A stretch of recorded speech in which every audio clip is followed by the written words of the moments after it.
Find unit vector normal to the surface at the point this.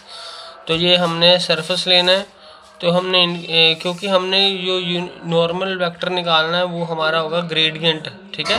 तो gradient के लिए gradient का formula ये है हमारे पास, i curly f by curly x, j curly f by curly y, k curly f by curly z. ये values हमने फाइंड कर लेनी है, एफ का derivative with respect to x, with respect to y, with respect to z, ठीक है। तो यहाँ पे हमने इनकी वैल्यूज पुट कर देनी है। तो फिर उसके बाद एट द पॉइंट वो कह रहा है फाइंड करने के लिए 1 1 1, तो 1 1 इसमें पुट कर देना है, तो ग्रेडियंट की वाई आ जाएगी, ठीक है। तो जो ग्रेडियंट होता है वो नॉर्मल टू दी सरफेस होता है, तो नॉर्मल टू दी सरफेस ये आ गया हमारे पास, ठीक है। फिर उसके बाद यूनिट वेक्टर निकालना है नॉर्मल टू द सरफेस, तो इसकी मैग्नीट्यूड निकाल के उसके साथ डिवाइड कर देना है, that will be our answer. This is page 128. Now we have page 129. Find the directional derivative of this in the direction of this vector at this point. तो उसके लिए सबसे पहले हमने ग्रेडियंट फाइंड कर लेना है, फिर इस पॉइंट पे वैल्यू पुट कर देनी है ग्रेडियंट में, तो ग्रेडियंट हमारे पास ये आ जाएगा।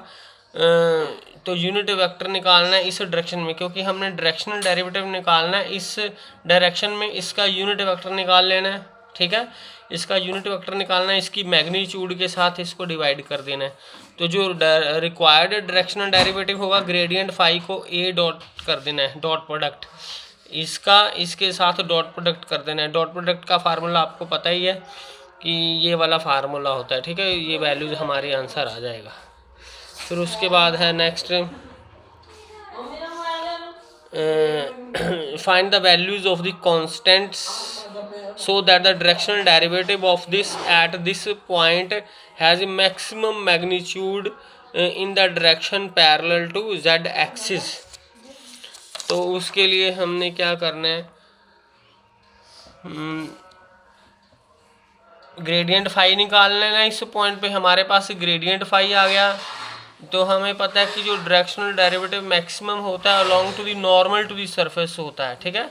यानी कि अलोंग ग्रेडियंट फाई होगा एट दिस पॉइंट।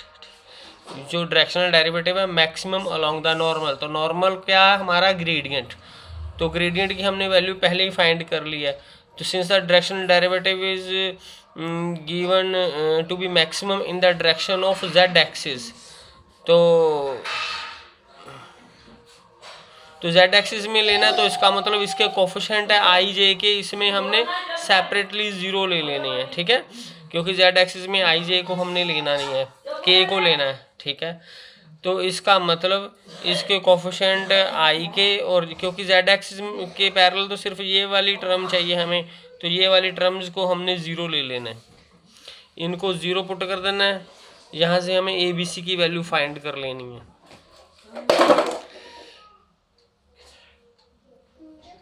ये जो थर्ड है ये पॉजिटिव होना चाहिए, क्योंकि के की टर्म तो रहनी चाहिए ना, इस करके इसको हमने ग्रेटर देन 0 पुट कर दिया है, ठीक है। तो यहाँ से हमारे पास आ जाएगा बी इज़ ग्रेटर देन सी। तो मैक्सिमम वैल्यू है 64, तो इसको हमने 64 के बराबर पुट कर देना है। तो यहाँ से हमारे पास एक इक्वेशन ए आ जाएगी, ये एक इक्वेशन, ये एक इक्वेशन, और ये एक इक्वेशन, तीसरी इक्वेशन, इन सभी को हमने सॉल्व कर लेना है। सॉल्व करने के बाद हमने ए बी सी की वैल्यूज फाइंड कर लेनी है।